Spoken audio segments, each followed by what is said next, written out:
मित्रता ऐसी हो कि एक को चोट लगे और दूसरे को दर्द हो। आज के युग में तो संभव नहीं है, पर कहते हैं कि सुदामा जी और कृष्ण जी की दोस्ती और प्यार ऐसे ही था।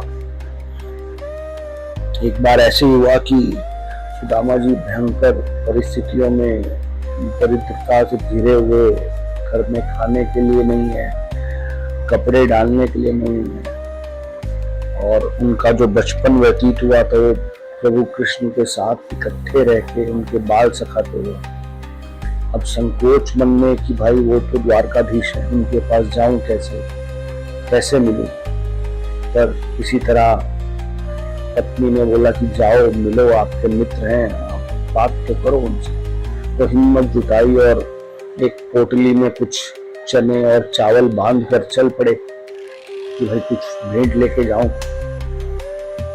अब जैसे ही द्वारकाधीश पहुंचे और जो द्वारपाल थे उन्हें बोला, भाई मैं कृष्ण जी से मिलना चाह रहा हूँ। द्वारपाल ने कहा, चल हट भिखारी कहेगा, नहीं जाने देंगे हम तुझे। बड़ी देर से विचलित कि कैसे जाऊं। बोले, भाई मेरा एक संदेश दे दो उनको, मत जाने दो, पर इतना संदेश दे दो कि उनके मित्र जो है सुदामा उनसे मिलने आए।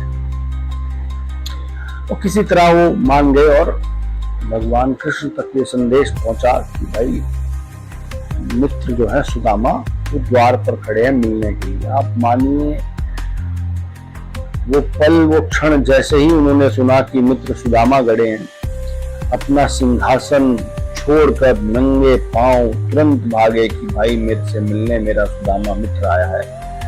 भागते भागते तुरंत गेट पर पहुंचे, द्वारपाल को बोला, भाई मेरा मित्र आया। और उनके गले मिलके जो रोए दोनों, वो भाव जो एक मित्र के लिए दूसरे मित्र के मन में होता है, वो सखा को देखकर जो उनकी पुरानी यादें थी वो ताजा हो गई, जो उन्होंने बचपन खेलते पढ़ते हुए बिताया था।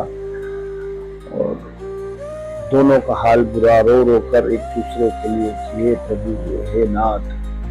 सुदामा जी आश्चर्यचकित कि भाई द्वारकाधीश स्वयं मुझे लेने गेट पर आ गए, मेरे हाल पूछ रहे हैं, मुझसे गले लग के रो रहे हैं। सारी प्रजा उसको देख रही है कि भाई ऐसा कौन सा मित्र आ गया जो भगवान कृष्ण से गले मिल रहा है, और भगवान कृष्ण उसको ऐसे कर रहे हैं कि जैसे पता नहीं स्वयं भगवान देखिए।